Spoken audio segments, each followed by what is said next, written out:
should have. But then you haven't met Frank Horrigan either. Making our reactor meltdown means that things are going to be pretty hot in here soon. Pity you won't live long enough to see it. You're not a hero.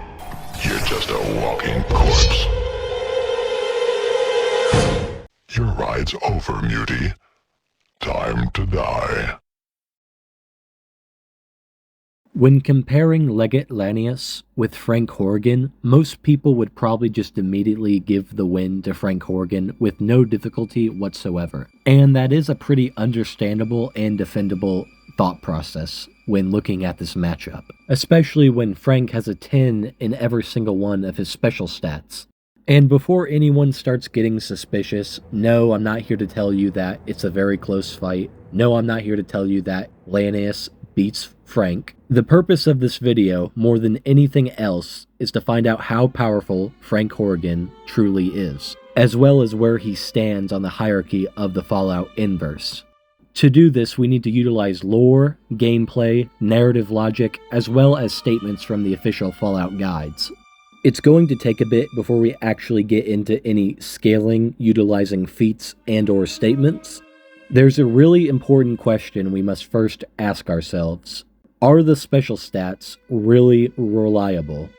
Yes, it is widely known that Frank has a 10 in every single one of his special stats, but I'm willing to bet that some of you don't know that there's characters who also have a 10 in every single one of their special stats. 3 additional characters in total, each of them coming from the Lonesome Road DLC from Fallout New Vegas. The first is Ulysses. If you're even a passive Fallout fan, chances are you know of him. The next 2 you actually have to work hard to meet. And when I say work hard, I actually just mean nuke, NCR, and Legion territory at the end of Lonesome Road.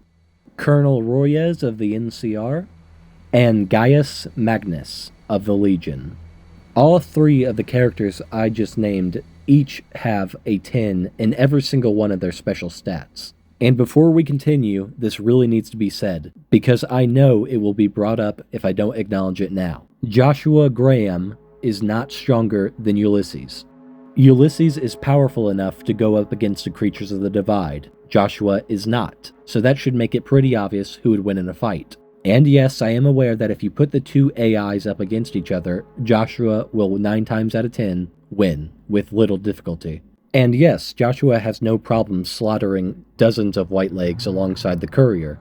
But Whitelegs aren't tunnelers. Tunnelers that can match up to Deathclaws and wipe them out. This is something Ulysses actively had to do in order to survive. But anyway, getting back to the topic on hand, Ulysses, Royez, and Magnus all have a 10 in every single one of their special stats. Now, let's go ahead and point out the immediate problems with this. Royez and Magnus essentially turn into the marked men from the Lonesome Road DLC. So they would be very savage in nature, of course. But they aren't full-on animalistic feral ghouls just yet. If you want an in-depth look at marked men biology and how they operate, you should check out the Fallout Wiki. But really, if you look at the gameplay and just the world of Lonesome Road, you can see that the marked men are not only capable of fighting in groups, using battle strategy, setting traps, but they're also even capable of repairing damaged armor and weapons. So yes, while they most likely are insane to a large degree, their intelligence hasn't been massively affected. And as for Ulysses, it makes sense for him to have such a high intelligence level, given his feats across the story of Lonesome Road. And I know someone's gonna bring up how Snuffles, the mole rat, has a higher intelligence stat than Kaisar. To start off with, Kaisar is an idiot, so I completely agree with this. But we can also just assume that this is a genuine mistake, or that Snuffles' intelligence stat represents them being able to see through any disguise that you're wearing. But at the end of the day, I don't think we should overlook the special stats just because of something so silly as a mole rat having such a high intelligence stat. There are a few more ways that people try to argue that the stats aren't reliable, such as Frank having a 10 in intelligence, despite the fact that he has FEV, which should make him narratively less intelligent than an average person. Once we arrive at the section of the video where I talk about Frank's intelligence stats, I will be sure to explain why I also think that alone doesn't contradict the stats themselves. And it shouldn't need to be said, but obviously this logic isn't perfect, but I'm just trying to get the best out of what we've got using the system that is presented throughout the Fallout franchise. But right now, what we're left with is Magnus, Royes, Ulysses, and Frank Horrigan all have a 10 in every single one of their special stats. Each and every one of them, some to higher degrees, are represented as massive threats to our protagonists. Aside from a few exceptions throughout the series, special stats have been pretty consistent with the characters who have them themselves, such as Joshua Graham, who has a 10 in his endurance stat, which would make perfect narrative sense since he was able to survive falling off of the Hoover Dam while on fire. So we can definitely argue that these stats represent the capabilities of the characters. The only individuals this logic wouldn't apply to are obviously the protagonists themselves. Now, most of the overall scaling I'll use in this video won't really be affected whether or not we use this logic. Some of it will, and I will tell you guys when that is such a case. But since I will be going into this video with this logic, and Frank is confidently described in the game and in the lore as such a massive threat, with fellow Enclave soldiers referring to Frank as a walking nuke, we should be fine to scale Frank relative or even above characters who appear in games after Fallout 2. There will be some exceptions, but we'll get to that when we get to that. And without further ado, let's get into the actual scaling of the monster that is Frank Horrigan. Since it's his most iconic feature, we'll begin with Frank's strength scaling. Considering the fact that Frank Horrigan was able to slaughter an entire vault of Deathclaws, and is perfectly capable of one-tapping them, he should be above them physically. As for relativity to super mutant behemoths, as seen in Fallout 3 and 4, while yes, in my Atom Smasher vs. Frank Horrigan video I did mention how they are of completely different FEV strains than Frank himself, Frank should still at least be somewhat comparable to super mutant behemoths as seen in Fallout 3 and 4. Keep in mind what little data we have on the differences between FEV strains. It mostly talks about regeneration and mental capacity rather than physicality and power. So it's not like there's a lot to suggest that there's a massive power gap between super mutant FEV strains in the first place. Only super mutant types themselves.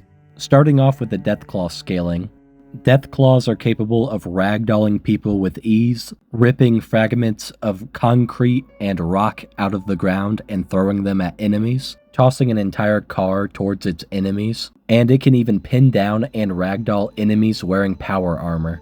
With being able to toss around cars with ease, this should easily put the Deathclaws, and to an extension Frank, into the Class 5 area of lifting strength. But if you'd like to get Frank even higher, you can compare him to one of the super mutant behemoths from Fallout 3, who was casually capable of pushing through 2 buses. This has been calculated to be around Class 10 level in lifting strength. Now, again, if you don't think Frank should scale to this, that's fine. He would still be Class 5 just through relativity to Deathclaws, but personally I think the Class 10 scaling is fine. There isn't much to cover left in strength, as there are very few feats above Class 10 in the Fallout universe, so let's just move on right away to speed. As I just said, Frank is relative to Deathclaws in most stats. As seen in Fallout 4, Deathclaws are capable of dodging bullets while also charging the player simultaneously, and they can even do the same against minigun fire, so they should be close to the supersonic ranges of speed. As an extension, we can scale Frank Horrigan's reaction speed to around supersonic level. Now, Frank does have a 10 in his agility stat, and as seen in the clip I'm about to show, agility affects movement speeds, reaction, reflex, and combat speed. I just wanted to point this out since you can use it to upscale all forms of Frank's overall speed. Though, in terms of movement speed, the only one in the series of Fallout with an impressive movement speed feat, or at least calculation, would be Courier 6. However, as I already said, I won't be comparing Frank to any protagonist, at least none that he didn't directly fight on his own already.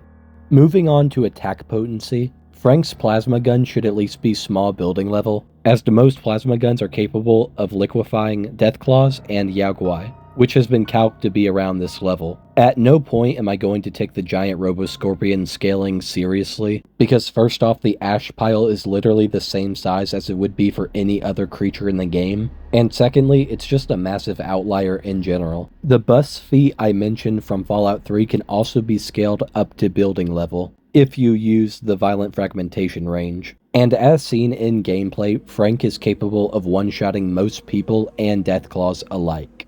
Moving on to durability, as seen in the encounter with Frank in Fallout 2, his armor is essentially bulletproof, with him being able to tank most explosives, energy weapons, and even multiple turrets simultaneously. Even if you bring in his Enclave buddies from the start, chances are you're still going to be fighting Frank for a solid few minutes. But anyway, the Fallout 3 feat I already brought up twice now should also apply to durability. All behemoths in Fallout 3 are capable of surviving at least one mini-nuke, with mini-nukes being calced to be around building level.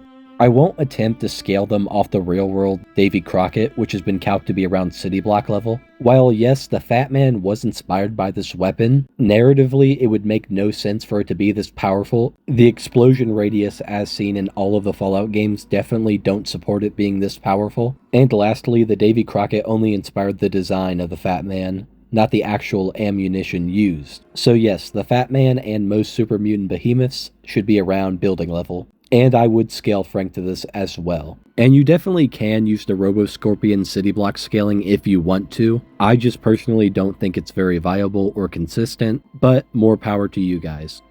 Now going into some miscellaneous categories, starting with endurance and resistance. Frank, being an early FEV subject, would be immune to disease and bacterial infection.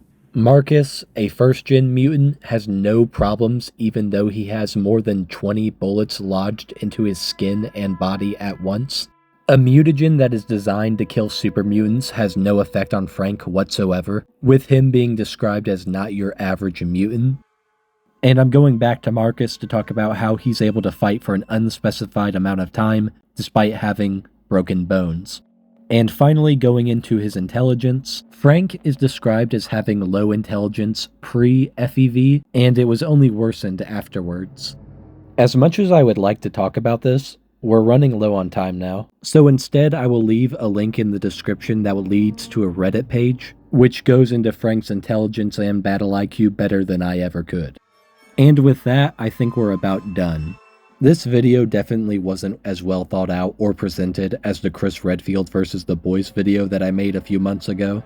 If anything, this was just more of an impulse video, brought on by seeing so many people try to downplay Frank Horrigan. But anyway, I hope you guys learned something, and more importantly that you liked the video, and I will see you guys soon.